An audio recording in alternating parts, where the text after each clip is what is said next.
Hey solos, the heatwave June, the June of solo stories continues, and today it is with Farrah, and we are talking about ... Adventures by Disney.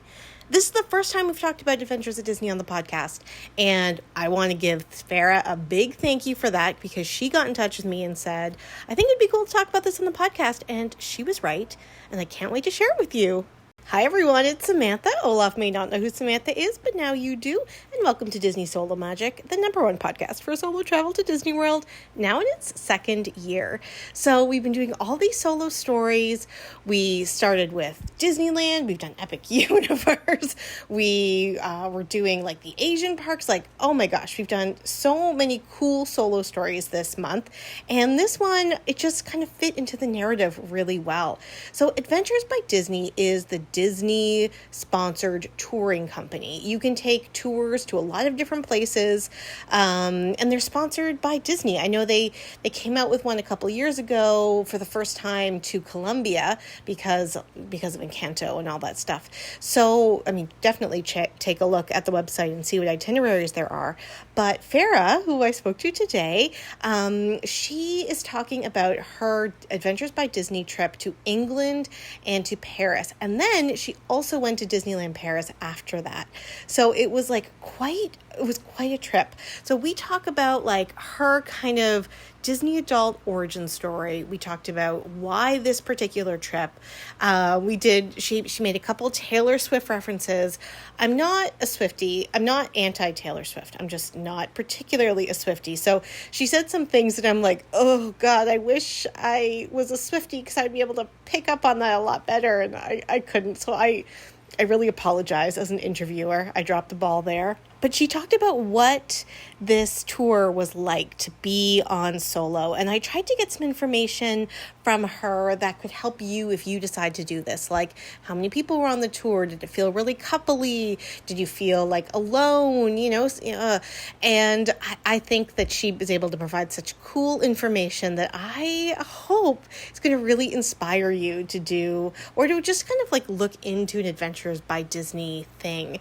Now, I will just say right off the bat, because I did kind of mention this at the end, so I just want to mention this at the beginning, that the problem with Adventures by Disney is that there is a solo supplement, which means that you're kind of paying for two people even if it's just you. Now, Farrah said that it was totally worth it, and she was into it, and she saved the money, and it was great. I know I have looked into it, and the trip that I wanted, maybe I picked a big one. I was like, oh my gosh, especially with the Canadian currency transition. I was like, oh my God, no. But it is something that I am so excited to do. And when we had left that conversation, I was even I went right on the website and I started searching for things. Anyway, Farrah is not a content creator, so she doesn't have a lot of social media, but my social media is are in the links below. And if you have any other questions and things like that, I can make sure that Farrah gets them and see if there can be some answers and all that stuff, which would be really, really cool. I also have a Patreon, and you can watch us talking, and we also talk about why the initials ABD, which stands for Adventures by Disney, also meant something extra to us.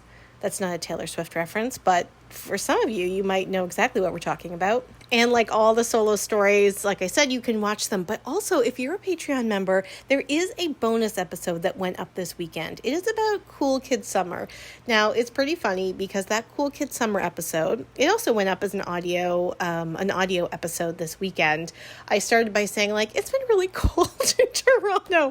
Oh my gosh, did I cause the heat wave for everybody? I'm really sorry. So I started by being it's really cold, so I haven't really felt very summery. And then I had all this, all these extra social media things I wanted to post and do after I posted the episode, and it's very hot in Toronto, and I don't have a Mickey bar, so I just feel super miserable right now. I definitely do not feel like a cool kid. Do not feel like a cool kid at all. But I promise you, once this heat wave is over, I will catch up on my social media and I will make my Cool Kid Summer posts, and you can follow along my own Cool Kid Summer and apparently my miserable hot kid summer on Patreon as well. Patreon is only $1 a week for Americans and $1.25 or whatever for Canadians. It's thank you so much to all the Patreon members already. Like, small but mighty, and I'm glad that it's kind of some new content that is kind of working better for you, and I'm always open to what might make the Patreon even better, because I did like the idea of doing video episodes. Like I said, the Cool Kid Summer is a video episode if you are on Patreon, and I'd be open to doing that more if that was something that Patreon members wanted. So please sign up for a free trial and weigh in. Let me know what you think. Okay, so next week, it's the 1st of July on Tuesday, which is when this podcast usually drops. And July 1st is Canada Day. I know it was just a June of solo stories, but we are going to start July with a solo story with a Canadian. We're doing one more solo story before we move into all the deluxe resorts this summer. And it is with a Canadian, and it was really cool to meet her. And it's been really nice to stay connected with her after we did the solo story. So stick around for that. It's about solo parenting at Disney, which I hadn't really thought about until I had met this woman at the park. So yeah, that's really cool. And then July and August, we're talking about all the deluxe resorts, and what is not just like to stay there. It is also what it's like just to go there.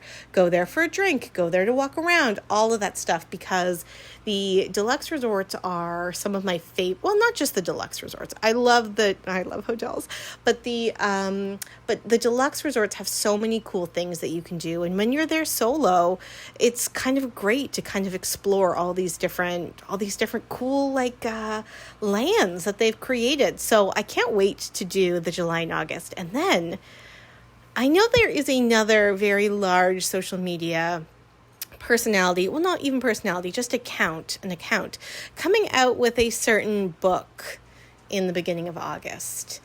And I have a very big surprise related to that person and this podcast and that book. ... If you want to weigh in what that might be, I'll set up a chat on Patreon. You can kind of guess what that is. I've told one person. Actually, that's not true. This is such a long introduction. I'm sorry. It's probably because it's nighttime and I'm kind of cool right now. I've told one person in the Disney world, but I've told multiple people in my regular life, and they're like, okay. Like, oh no, this is a pretty big interview. They're like, okay, cool. All right. So I'm excited for you all to be excited about how excited I was. So again, go to Patreon. Let me know who you think it is. All right, let's get into it. Let's go talk to Farrah. She was great. Farrah, I am so excited to talk with you today. Thank you so much for contacting me, because I agree with you that this is a topic that people don't know a lot about. I'm excited for this episode. So before we start talking about Adventures by Disney, can you introduce yourself? Yeah, hi there. I'm Farrah, and I am a native of Nevada in the United States and a Disney adult who recently just came back from Adventures by Disney in England, France, and Disneyland Paris. Okay, so first, amazing. All right, amazing. So Adventures by Disney is like the touring company for Disney. So can you tell us well, actually, before we begin with that, can you talk to us about you being a Disney adult, separate from Adventures by Disney? Introduce your Disney adultness. I love that you put that in your introduction. Sure. So I grew up in a Disney family, but not a Disney parks family per se. Ooh. I went to Disneyland a couple times as a child, and I have a lot of nostalgia there with my dad and watching the movies with him and collected little glass figurines, and very much was always embedded in that culture, but never went to Disney World and never did a lot of vacations that surrounded the Disney bubble. But through my adult life, I went to Disney World property a couple times for professional conferences. And so I saw little glimmers of it, and I need to go. I need to go. And one of my mentors in school got married there. And so I would hear stories from him, and I was always excited and intrigued to go, but I don't really have a circle around me who also loves Disney. So one day in 2021, it was, the middle of COVID. My dad had actually just passed away. I'm so And sorry. I know it was a rough year, 2021. And I Yeah. was seeing the 50th celebration for Walt Disney World, advertisements and social media posts. And I just booked it. And I went by myself. I have a friend that lives in Orlando, so I got to connect with her a little bit. We hung out, had dinner, and every time I go now, we'll find a way to meet up at some point at one of the parks or Disney Springs. But I went that first year. I got to experience the Contemporary Resort and walked into my room and saw the castle from my room. And it was just, I cried. I fell in love with that trip and the feelings I had and just that discovery, that nostalgia, thinking about my dad. And I have not stopped going back since. I think I've gone to Disney World now in the past couple years, almost every 6 months to a year. And then I'm a magic key holder at Disneyland now. So I try to go down to Disneyland as often as I can now that I'm back on the West Coast. I was on the East Coast for a while, but that I relocated back to the West Coast during COVID. And it's very easy to get to Disneyland from where I live now. So, Right. Well, jealous. mhm. I just posted a solo story with Strange Magically Adulting, and I was like, what's one thing that you would tell solos, to like do in the parks? Walt Disney World. And she was like, cry. And I Yeah. think that, like, I think, crying is so therapeutic, like biologically therapeutic, but it sometimes doesn't feel safe to do it in other places. And it's amazing that, like, Disney is such a safe place for crying. And I can Mhm. just imagine you opening the door to the contemporary after a crazy, sad, tumultuous year and seeing the castle and like feeling probably like this is the right decision for my healing right now. It really was. It was magical. And, walking that first time on that path to Magic Kingdom, seeing Magic Kingdom for the first time, and all the little gold statues, which I made it a point to take pictures of all the gold characters when I was there. And when I didn't find them all, the next time I went back a few months later, I had to find the rest of them. It was really fun. And that's when Magical Express was still around. So I got to experience that before that went away. And Splash Mountain. And I have pictures in my mask. It was such a different time. Yeah, I was just talking to somebody about she's like, "Oh, my husband and I went to Disney. We were supposed to go in 2020 for our honeymoon, so we did in 2021." And she's like, "We had to wear masks." She said it was like she said that she didn't really love it. And I was like, "Oh, I loved it because it was so empty. I didn't mind wearing a mask inside. But like in Florida weather, I don't want to wear a mask outside, but like Mhm. I'll wear a mask inside if the park was empty." And yeah, it's Yes, weird looking back at those pictures. Like it just feels like such another time. it really does. And I love Um, that you call your experience at Contemporary magical because in July and August, I'll be doing a series on the different deluxe resorts. And I've been doing these like mini episodes about staying at the deluxe resort solo. And the woman I interviewed for the Contemporary resort, she said that it was such a magical experience. And I was like, it's interesting because I love Contemporary, but I wouldn't say to me, when I am there, it doesn't feel magical. Like that's not necessarily the adjective I would go for. So I love to be proven wrong. And I love that this comes so close to my conversation with her that, again, people will get to hear in August because, yeah, like that magic was there for you. And that's amazing. mhm. And I do think it's the location. You feel you're in the heart of it. You're right there in the Magic Kingdom bubble, and you can walk there. And I was lucky I got a room. I have not been able to find a vacant room since that would give me the same views that I had that year. They're always sold out. So seeing the castle, seeing the fireworks. The last night I didn't stay for fireworks. I was prepping for an early flight. And so I got to watch the fireworks from my room balcony.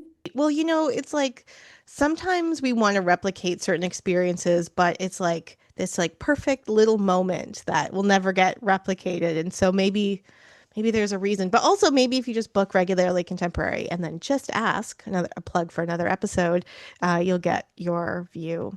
But it's interesting that you are like, it's interesting that you started your story by talking about being like a Disney family, but not necessarily a Disney parks person. And then how you're like building maybe a little bit into a Disney parks person, but you've really now transitioned to a totally different type of Disney experience by doing Adventures by Disney and doing Adventures by Disney solo. And yeah, I don't feel like a lot of people know about it. A lot of people do talk about it about families, but it's not just for families. So, can you talk a little bit about your Adventures by Disney, just like not booking experience, but like your decision making regarding like why you wanted to do Adventures by Disney, why you picked the one that you did, like what that trip was going to be like look like and why. Sure. So I had always planned on going to Paris. It's been on my bucket list for years.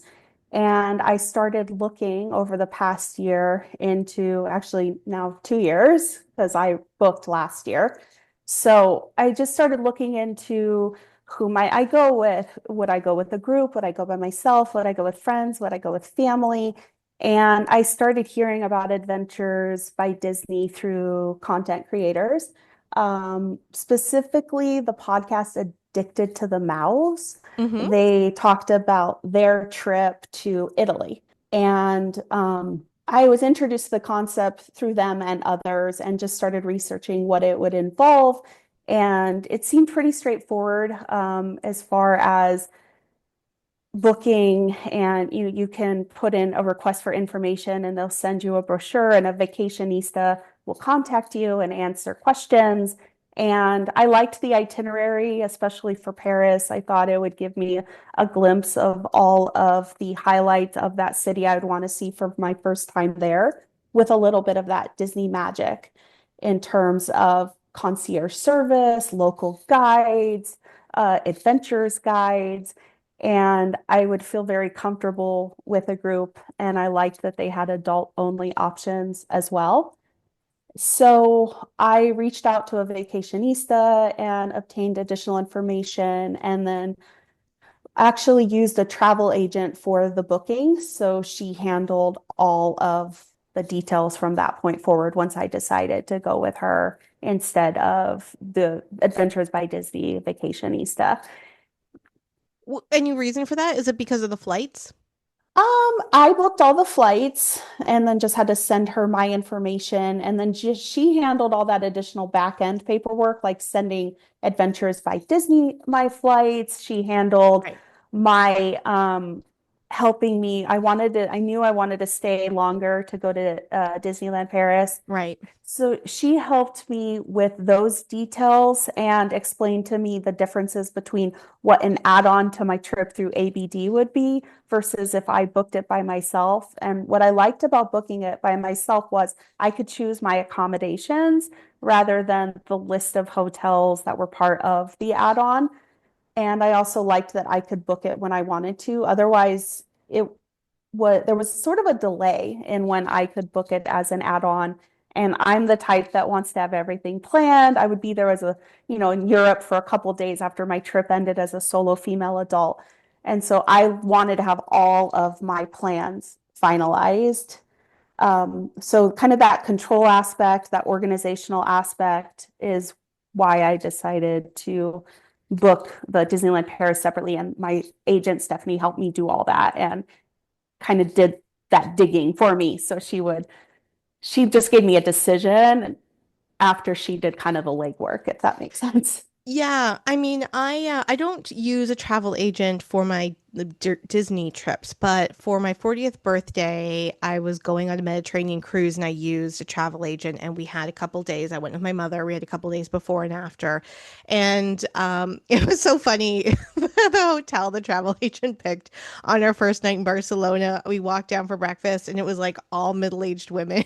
I was like, yes, this is why you go with a travel agent because they have a good idea about like the different hotels and options and what people would feel comfortable with and all that stuff. So it was funny. I'm glad that you found someone that you were comfortable with that can help you with that.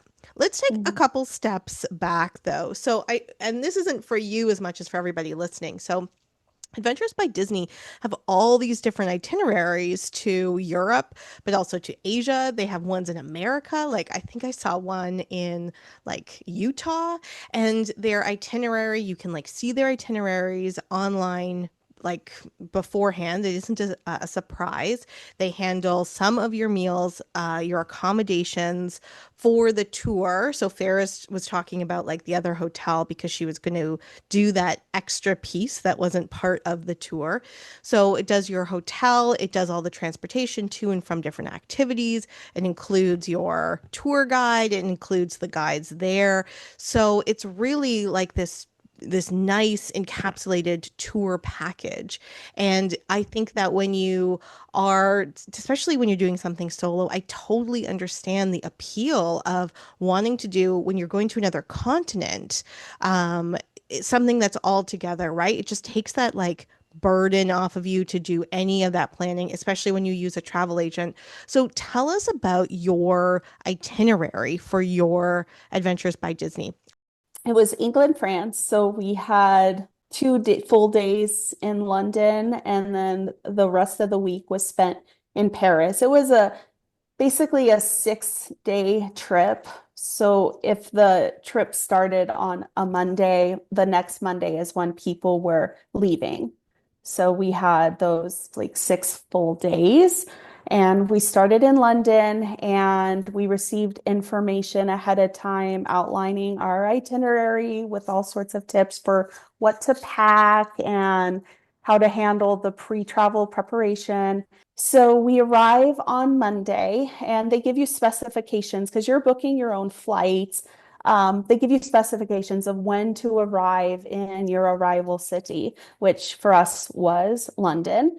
And you go through customs and waiting for you as an Adventures by Disney uh, staff member basically to greet you and a driver to take you to your hotel. So in my case, I arrived early in the morning. I took a red eye from Dallas, and it was probably 6 to 8-ish or so that I finally met my driver and the cast member from Adventures by Disney and was greeted and given a bottle of water and taken into the city and dropped off at my hotel. And our two adventure guides started sending out text messages to the group that day with initial, or maybe it was the day before with the time change and travel. I don't know exactly when the message came through, Right. but Yeah.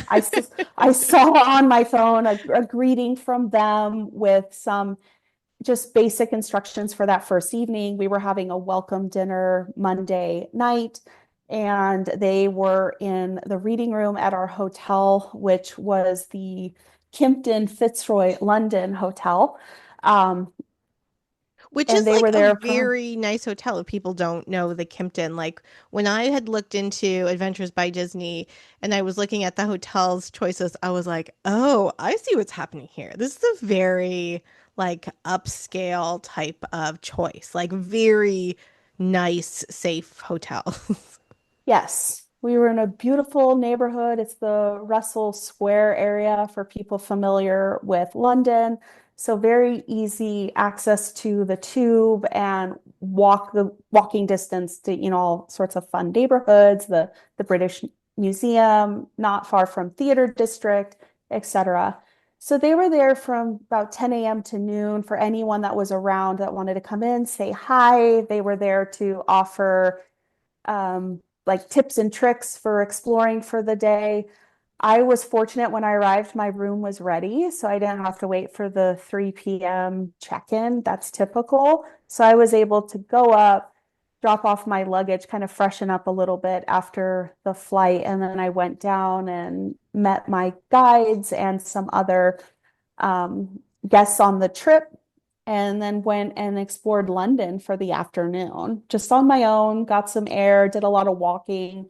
I didn't have any preemptive plans for going to museums or, any of the sites that would require a ticket, although some people did. They knew they were getting in the day before or early that day and they were ready to go and do things in London. But I didn't do that. Just explored. I found myself by the all the parks and near like Big Ben and Buckingham Palace and walked towards Kensington. And I also took a cab ride across the river to see the Black Dog. For any Swifties in your audience, I had to go see the pub featured in one of her songs on her latest album. And so it was just a fun day. And then we had our dinner that night and kind of with some surprises and met all of our group Disney and surprises? Disney surprises. That's the thing with the Adventures by Disney. It's not a Disney themed trip per se. You're not having dinner with Mickey Mouse or anything like that, but that Disney magic is sprinkled out, throughout your whole trip. And yeah, there are little surprises and some Disney themed. I don't want to spoil anything, No, but don't spoil it. But I think, like, we talk on the podcast all the time about when people are like, how can you go to Disney without kids? And you're like, oh, how can you go to Disney with kids? I don't understand. Because there is so much Disney that does feel kind of upscale and adult. And so when you said, like, Disney magic, but not dinner with Mickey Mouse, I can kind of, I mean, maybe you can tell me when we stop recording, but because I don't want to spoil it for everybody. But maybe, but I totally kind of understand what type of like Disney magic that you're like, oh yeah, okay, right, this is a Disney thing.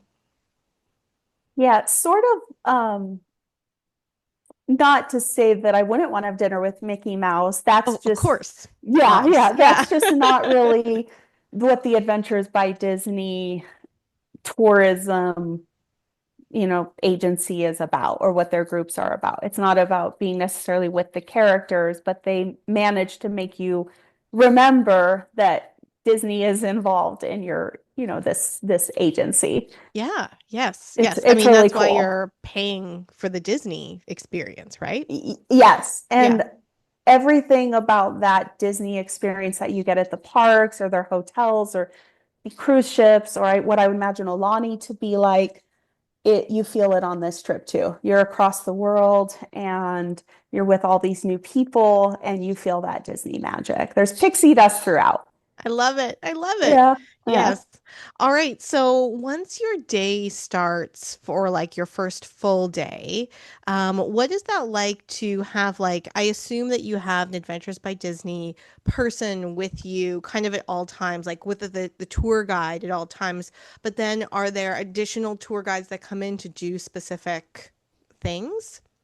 Yes, we had two adventure guides who were with us the whole time, who really got you anything you needed. They're there to answer questions and to entertain you. They're so much fun. We had an amazing group, pair, I should say, of tour guides. And then in each city, we had a local guide as well, who is an expert in their city and their country. And so not only were you getting on the ground explanations of you know, what we were seeing, like for instance, the St. Paul's Cathedral.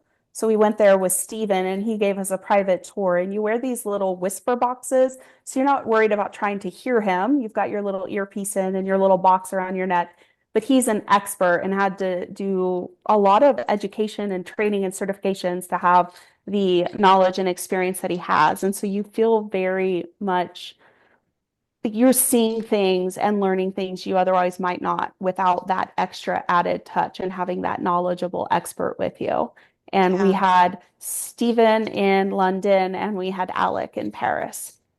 Nice. That's nice. And so, um, And so you saw them in addition to your two main guides, like every day for all the activities? Pretty much, Yeah. yes. How And cool. oftentimes they were also on the charter bus with us. Right. And so you were driving, and usually you're driving on a bus and you're looking out the window and you don't really know what you're seeing, but they would be talking on a microphone and sharing stories, or that's where Marie Antoinette was jailed before her execution. And I never would have seen that building and known that. So it was really Right. cool. And how many people were on the tour? There were 23 plus two Wow. guides. Wow. Yes. I guess I was kind of expecting it to be less than that. But there is an element about all 23 of those people that I don't think you mentioned yet, which is that they were all adults. Yes, I intentionally chose the trip without the children. And I asked my guides, I said to them, I can't imagine doing this with children. And I guess what they do is one of those guides will entertain the children when we're, say, in the Louvre and doing our tour through the Louvre. Um, so that the adults are still able to have that same experience without the parents, for instance, aren't having to entertain and babysit their kids. They're able to enjoy it like I would as a solo. Right. And the guide is just having a different experience because they're entertaining the kids and keeping Right. them busy. And then I don't think you do as many activities potentially as when there's kids, because what I heard is that we did some extra things on our trip because there was just the time that, or they were group activities that children wouldn't be a part of necessarily. So Like wine it's tastings? wine tastings. We didn't have that on ours, but I think for us, we had a macaron making class in Paris. Oh, And wow. I don't think that happens on the children's group. I might be wrong on that, but there was some activity we did that isn't on the family trip. Right. So to back up again for the listeners, there Mhm. is a set of itineraries, and when you're on the website, you can search for adults only. And some of the tours will show up that are also for families, but the dates change for an Mhm. adults only versus ones that include kids. And you can book it as an adult, a solo adult on a tour that also includes kids, but just know that there will be kids. And when I was saying this to Farah before, I had looked into doing one, and the one that I wanted on the date that I wanted, she's like, "Oh yeah, that's not a kid-free one." And this one I think would have had a lot of kids. And so well, that was one of the reasons why I decided not to do it. But it is good to know that you have those options if you can be flexible with your dates. And so I love, Farah, that you were able to book it for the adults only. And did it feel like an adult experience? Like, what was that? Again, we talk about Disney being for kids, being for adults, but like, what was that tour like with all adults and Disney magic that you didn't have to share with kids? It felt like we were a bunch of big kids at time. I We'd love have it. breakout song sessions, or like we had archery in the English countryside. So we had a lot of fun with our instructors there. We were, had a little competition for hitting the target. And there was just a lot of good positive energy. Our guides worked well together. Our group, we had a really go with the flow fun group, and nobody seemed to be um, upset with things that necessarily they can't control, kind of stepping back. So I do volunteer trips with an organization, an educational based, we do basically education based projects around the world as volunteers. And one of their biggest tips is go with the flow. And adults sometimes have a hard time going with the flow because we kind of get set in our ways and our routines and what we want to do. And for a group of 20 some people in Europe with specific instructions and a specific itinerary, we had a really fun go with the flow group. And I think the Disney um, planners, whoever's in charge of the downtime, does a good job of that, because we did have some solo time too. So you don't feel like you're with the group the whole time if you don't want to be. If you want to go off by yourself, you can. And I think that is helpful. And what was the like what was the age kind of range for the people in the group? Probably early 20s up into like probably 50s, 60s. Oh wow, that's quite a range. Yes. And we also had a group where most of the people have been on an Adventures by Disney before. So Interesting. they were veteran travelers. And did they have any tips? Like when you met them, they're like, "Oh yeah, this is our fifth one. It's really great when blank happens." No, they just said how much they love it and they want to keep I doing love it it. and how many trips they've been on and where they want to go next. And it was a lot of fun, just more sharing stories. And was it like couples, like romantic couples mainly? There were a few couples. There was a mother-daughter. There was a small family. So it was a daughter and her parents.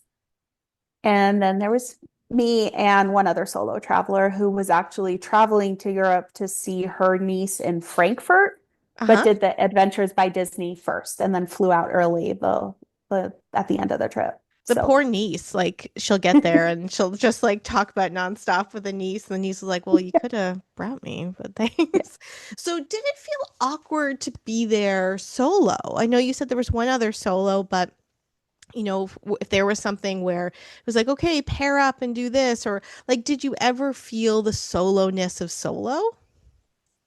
Not at all. And when I did, it's because that's what I wanted. Mm, I wanted that solo time. For instance, we were in Windsor and we had time there to do whatever we wanted. And I broke off for probably an hour on my own just to walk through the shops and the streets and buy the castle was closed at that time, but to see the castle and walk down the Great Walk, which is like this hill leading up to the castle with this beautiful greenery, and it's just so peaceful and clean. And I really enjoyed that time just to walk. And I went and sat in a church and had a long cry. And it was just very emotional. And so, but when there were times where we were given that opportunity to break off and have explore on your own time, a lot of the times I went with other people in the group that wanted to do the same things as me. For instance, in Paris, on one afternoon, we had time in the Latin Quarter on our own. So I went to Notre Dame with people from my group, and then we explored around the shops and we went to Shakespeare's bookstore and bought some books and then had lunch just on the street. And it was a lot of fun. So I enjoyed that balance of no, I never felt awkward for being solo. It was actually pretty beautiful. And I probably just that's ingrained in me, probably because I lived in New York City for a mm. while. And so I'm used to exploring and doing things on my own in the city with that balance of when I want to be with people, I can be. I'm thinking of some like classes that I've done when I've been solo, and sometimes like classes or certain experiences assume that you're there with somebody else. So they're like, "Okay, well, now do this with your partner." And then all of a sudden you feel very like, "Okay, well, and then actually, oftentimes, like the instructor will be like, "Well, I guess I'll do it with you." And I'm like, "Excellent," because I would rather work with an expert. So I guess I'm kind of interested if like those were experiences or it always felt very much like a nice big group. Um, they're basically when they said it's on your own time, they never said, okay, families go do what you want. It was more just Right. the group go do what you want. And Right. then if the group wanted to do things together, they could. But yeah, they never used the type of words where I felt like, oh, it's family time. And, there was Right. a couple there who actually, a young couple who they actually live in Orlando and they're Disney adults. And so I had a lot of fun with them. We hung out in the hotel lounge one night and had cocktails before our group dinner. On our second night in London, we went to the Black Dog for dinner because the girl of the couple is very much a Swiftie like me. And so it was I guess I'm just not afraid to go up to people and say, "Hey, I want to do this. What are you guys up to?" I think if you're shy or more introverted, you might feel that way, like awkward, like, "Oh, this is just me time." But I think if you are interacting with the same people every day and you're at breakfast with them, you're on the bus with them, you just start having those conversations of what do you want to do? Oh, I want to do that. Me too. Let's go. And that's how it felt to me. Yeah, I love that you're really like referencing that nothing in the organized part of the tour was really designed for like a family or a couple in mind, that it was really a nice experience that you could have and then, like strengthen those like community bonds with the people in your group. And one way we often strengthen community bonds is through food. So, can you talk a little bit about the food and what food was included? What did you add on? Like all that stuff. Sure. So every morning, mostly, there was breakfast provided at the hotel through the typical continental breakfast. And at both hotels, at the Kimpton and at the Hotel Paris Opera, the basically buffet breakfasts were lovely. It was a good variety of foods if you're more of a fruit person, so very delicious. And every morning in London, the same server would bring me my cappuccino as soon as I came in. He was very sweet and personable. And then we had a Google form that was sent to us at the start of the trip for pre-ordering certain meals throughout Mm, our trip so that when we got to certain restaurants, our order was already in and we got to make a choice. And they had good vegetarian options, they had good steak options if you're a protein lover, and you could put in other if we had two vegans on the trip, so they were very sensitive to food instructions and requirements, etc. And lunches included a pub lunch in London, and that was pre-ordered for us. So when we arrived, they just started bringing us our food. And then we had our first night in London was the welcome dinner, and that was a buffet in a private room in the hotel, and that was delicious. And then 2 nights on our own in London. One night I went on my own just to a little local like takeout place. The other night is when I went to the Black Dog with two of my adventure mates, and we had dinner there. So I went there to the Black Dog twice. I went once on my own that first day. I just got pictures, and then the cab brought me back to the parks, and then went with the group for dinner. And then our train ride day to Paris, we could have our breakfast in the hotel, usually 7:30. We were having our breakfast, and then sorry, I'm not a here's morning person. you have to be a morning person on this trip. Although we had a couple late starts, 8, 9 o'clock, Oh, where Jesus the group Christ. the group would be um, instructed to meet in this location at this time, especially for those private tour day Right? things. For instance, we went to the Tower of London. We got to see the crown jewels by ourselves. Wow. They literally stop the little moving walkway where when I went there as a teenager, you just go through on this little moving walkway, you see the jewels, and you can read the little, placards that are there. But we actually were in there by ourselves with a private guard explaining every piece, the Wow. history, the intricacies. It was just amazing. Um, So I digress, but basically we went to our pub lunch that day, then had two London dinners on our own, and then on train to Paris day, we were given time in the train station or in the mall around the train station to grab food or snacks for the train ride.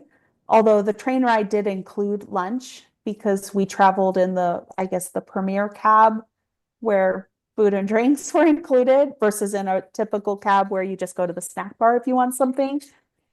And then we had time on our own that afternoon after doing some sightseeing and a welcome dinner that night at a restaurant that was privately um, booked out to us. It was just us in that restaurant. And same, that was a pre-ordered dinner where you could choose ahead of time what you want. And if there's something you don't like about your meal, they'll fix it.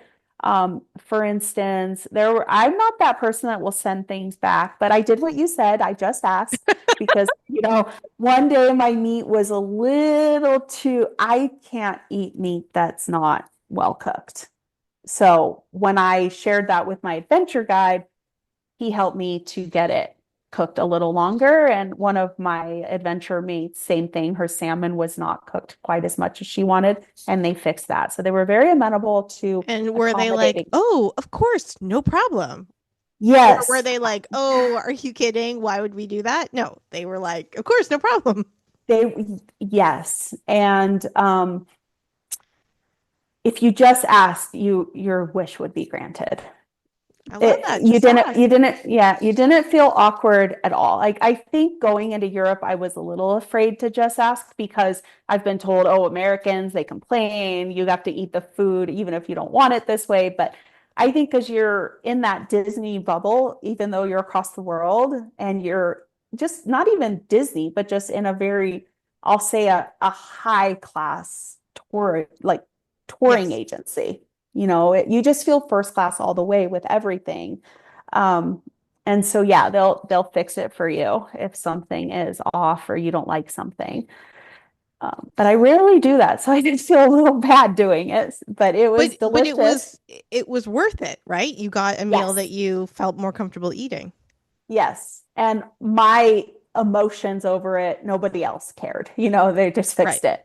It Right. was such an objective thing to fix, and I made it in my head a little bit, but by the time I actually asked and it was so easy, it went away. I didn't stew on it anymore. But Okay. And then has that taught you the lesson that you can just ask in the Disney bubble generally? yes, Okay, good. yes. And I love that episode, by the way. That's Okay, such a good. good episode. Okay, good. So next time you're there, next time you're at Disney or doing a Disney activity and you're like, no, I won't try to get this fixed. I want you to remember to just ask and then send me a message. And I'm going to be like, just ask. Just ask Queens. I absolutely will. And then our meals in Paris were a lot more planned out, probably because we were on the go so much. So, Mm. we had lunch at the Eiffel Tower. That was a pre-planned menu that they served us. And some of the group didn't like all the options, but I thought it was fine. And there was dinner that night on a dinner cruise on the Seine River, and that was lovely. That was also I think I don't remember if I ordered that meal or not. I think that was also just you book it and they serve you what they're serving you.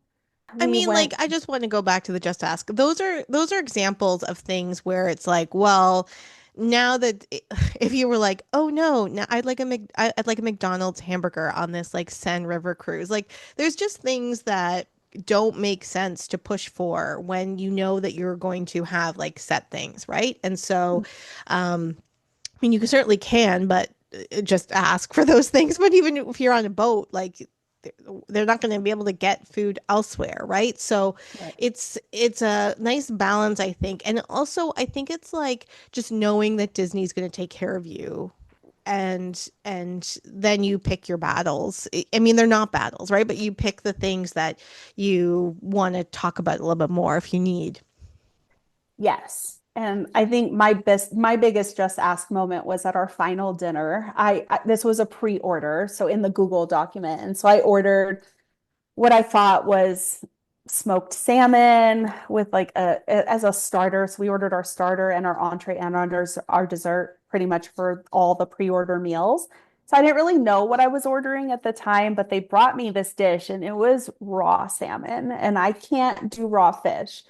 And so I tell Adam, my adventure guide, and I ask, can you see if the other salad or whatever the other starter was people had, if that they have more of that instead? I just can't do this. And he asked, and they didn't have any more, but the chef actually made me my own like tomato and burrata starter.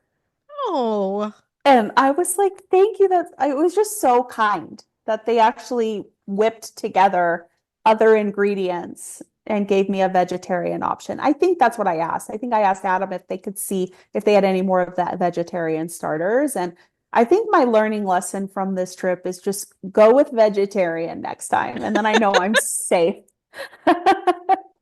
If Yeah. I'm ordering, just always go with the vegetarian option and I'll be happy because Yeah. I am not picky with vegetables, but I am with meats. Yeah, So, and that's fair. And like also just like meat preparation is different in Europe, especially in France, right? yes. Okay. So it seems like that was an amazing trip. I have like a technical question before I ask a couple other questions. And then we haven't even got to like the last part of your trip yet. But the quick kind of technical question is what about tipping? Everything is taken care of for you Mhm. except for your adventure guides. But otherwise, they're handling the drivers, the bus drivers, your airport drivers. They're handling porters. You never have to worry about your luggage the whole time. And, moving cities, moving hotels, our luggage just magically appeared in our rooms in Paris. So no tipping other than your guides at the end. And And how yep. if you wanted to do extra tipping, you could. They just most people that did that went to our adventure guides first, just for kind of some advice on the best way to do that. So I know at least one person that wanted to do some extra tipping, but for the most part, it's all covered through your tour group, Right. expenses. And okay, so did you bring cash with you? Like a lot of cash with you? I did, and I didn't need any of it. Yeah. Except for the cash I brought specifically for my guides, and in the information you receive via email before your trip, months before, they tell you of recommended per day per guide what to bring, and they'll accept euros, pounds, or dollars. So if you only have dollars, they say that's fine. But if you want to give, because you don't necessarily know where your guides are going to be from.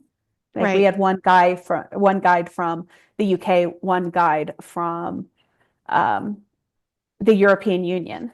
So who Right. would know ahead of time to bring different currency for them, other than you're bringing currency for those two countries?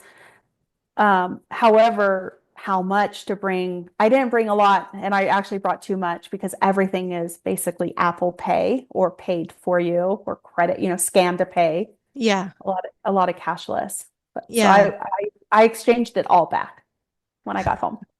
I have like euros from my last trip to Europe a couple of years ago, like sitting in my sock drawer that I'm like, I guess I'll just give it because my sister lives in Italy, so I'm like, I guess when I see her next, I'll be like, here's some euros. Like I didn't use Yeah, any of the euros when I did the cruise trip or when I visited my sister 2 years ago. So yeah, it's cashless world.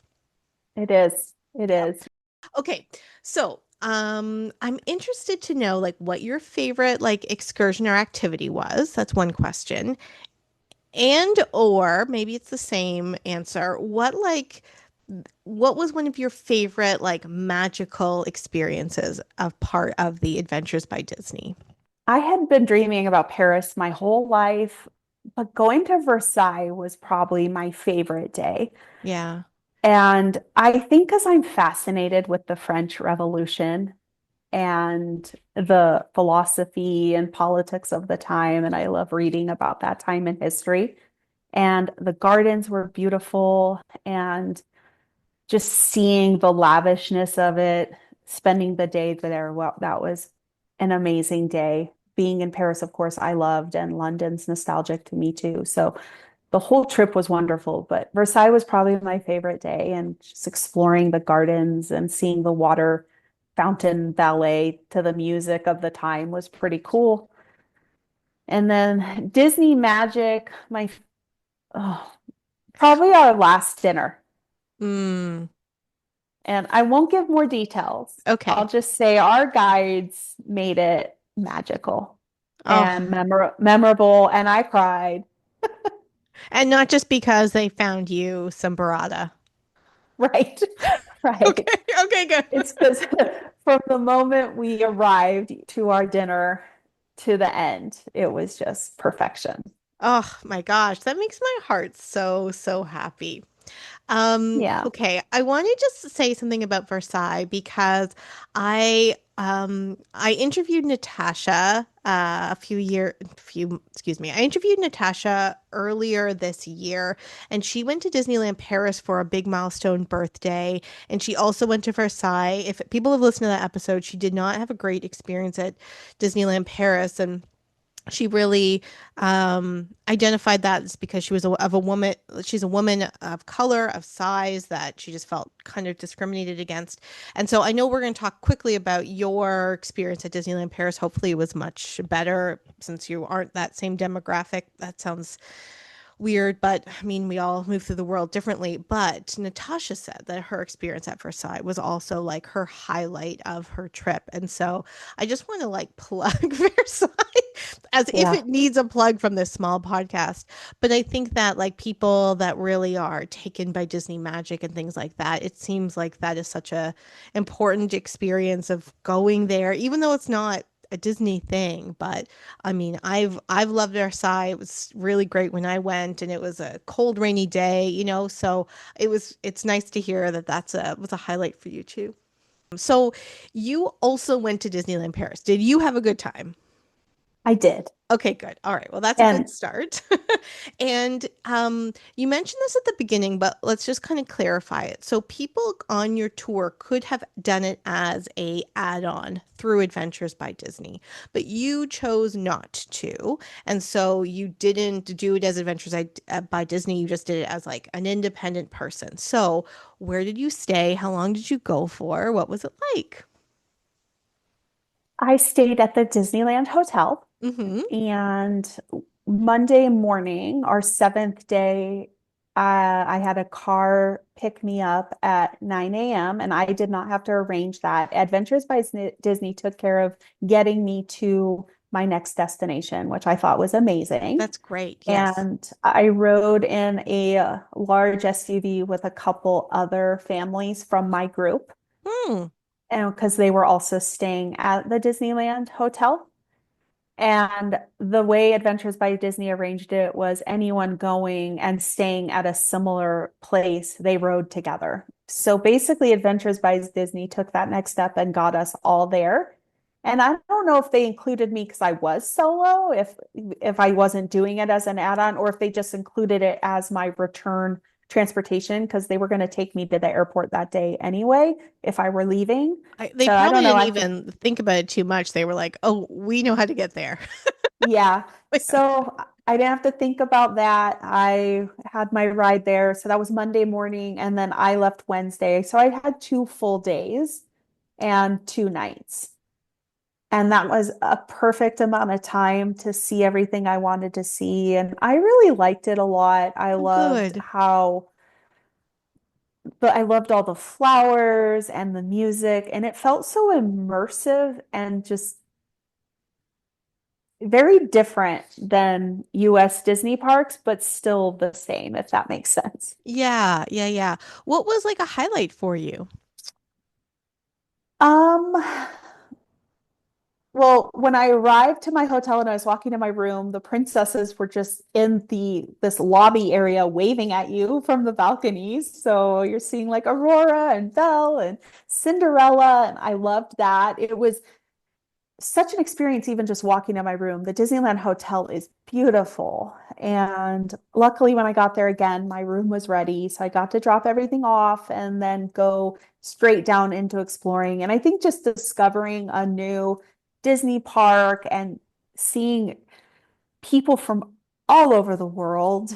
When you're in line in Disneyland or Disney World, most of those people are Americans or they're English speaking. You don't have that same multicultural immersion that I felt at Disneyland Paris. This family in front of me speaking whatever the language of Iceland is. I'm not I think it's sure. Icelandic. Yeah. Icelandic, yeah. So Yeah. they're speaking Icelandic. And then we have another family from India. And then we have another family from the UK. And then we have French speaking. And the cast members being so knowledgeable and bilingual or trilingual, I thought was amazing. And how they're able to communicate the details of the ride instructions to all these people from literally around the world. You felt like it's a small world. Like the park felt like it's a small world come to life. I can't explain it. And just the features of the buildings and the trees and the colors. It felt like I was jumping into Mary Poppins painting. I don't know why I felt that there, but not at other. I of course love Disney parks, but there was just something about Disneyland Paris that it just felt so immersive. I love it. Is there anything that you would recommend that a solo do or see or like just be aware of if they were going to Disneyland Paris solo? Um, it's a lot smaller, so you'll be able to ride the rides that you want to ride. The rides were not very long. Maybe it was the time of year I went. I don't know what it's like, say in July, but I think don't be in such a hurry to get on all the rides and really go discover it and watch the people, look at the architecture of even just walking to where Pirates is. They have this large ship and trees and performers right there were playing music as I was walking over to Pirates. So I think sometimes we get into that, got to get to this ride, got to get to this ride, got to get to this ride. And we forget to take in what's around you. And just even walking through their version of downtown Disney or Disney Springs was amazing. Seeing the shops, going in the shops, had a little coffee in my hand and just soaking it all up I and love that. knowing you'll ride what you want to ride. I love that. I love that so much. I love that so much. Vera, this is such a wonderful, wonderful conversation. Are you planning on doing another adventure by Disney in the next however long, in the nearest future? I would love to. I hope within the next year or two I can. I still want to go to Aulani, so that's on my list of big trips I want to do, as well as a Disney cruise. So Yeah. we'll see how those fall into place. What's I love next? that. Now, there's one thing we didn't mention about the Adventures by Disney trip if you are going solo, and that is the solo supplement. So, this seems like we're ending on a pretty like low note, but can you explain what that is? Yeah, so similar to if you're going on a cruise by yourself, if you are a single occupant, they're gonna charge you extra, basically an extra a charge for being by yourself. And Adventures by Disney does that, and I think it depends on which trip, time of year, how much different it'll be for you compared to what a doubles or a family charge would be. I think it fluctuates because I was quoted different prices depending on what trip I went on. Hmm. And it was not enough to keep me from going. I was still too excited about the opportunity. And I decided if I'm going to go to Paris for the first time as a solo female, I'm just going to go big. Yeah, I love that. I love that. So I had looked into it too. I was saying this to Farah, and I didn't realize about the single supplement. For me, it was enough that it deterred me, but it was also a kids included. And because I'm Canadian, I also have the exchange rate as well. So I remember it being like an additional half of another person or like two-thirds. But then again, the exchange math for me like immediately was like, oh, well, I'm basically just paying for another person. So I'm glad to know that it fluctuates because the person I spoke to didn't mention that. And I think that it's like one of those things like a cruise, because a cruise has a single supplement as well, that it is something that's worth kind of saving up for and experiencing with that additional fee because all the other stuff that comes with it is like kind of worth it to do it from what I'm hearing from you. Yes. And I really like that not only did we see the highlights of those two cities that it's pretty much on everyone's bucket list. Of course, there's more to see, do, and discover in all of Europe, but you were getting kind of the highlights, but you're also treated to these special touches like archery in the English countryside or a private tour of Hampton Court Palace or the Crown Jewels on your own. You have these local guides who are brilliant and they're telling you stories and you're hearing things about Marie Antoinette that you might not otherwise know. And so I feel like I was also paying for that cultural immersion, the knowledge gained. I didn't feel like a tourist all the time. I felt like a student sometimes too. Yeah. So, And the safety of it, right? yes, Yeah, I I mean, we didn't felt talk about very that safe. because like it's just not a thing. And that's another thing. I'm glad you brought that up. I should mention the guides are very good at telling you if we're going to an area to be more cautious or Mm, don't bring your bag here, don't bring this here, keep your passport. They're very good at reminding you um, about that safety on the ground right. and helping you navigate if you're brand new to, international travel and you don't really know. And watch out for pickpockets here. And it was, Yeah. and Well, it sounds like a great experience. I'm so glad that you got in touch with me to say like we should talk about this on the podcast. I think it is a perfect thing to talk about. So, thank you so much, Farah. How can people get in touch with you? You're not like a content creator, so I know you don't have a ton of public stuff, but if people wanted to get in touch with you and ask a follow-up question or whatever, how might they do that? so I have an Instagram. It's a small account, but I can check messages there. So you Okay. can get the link to Farah's account below.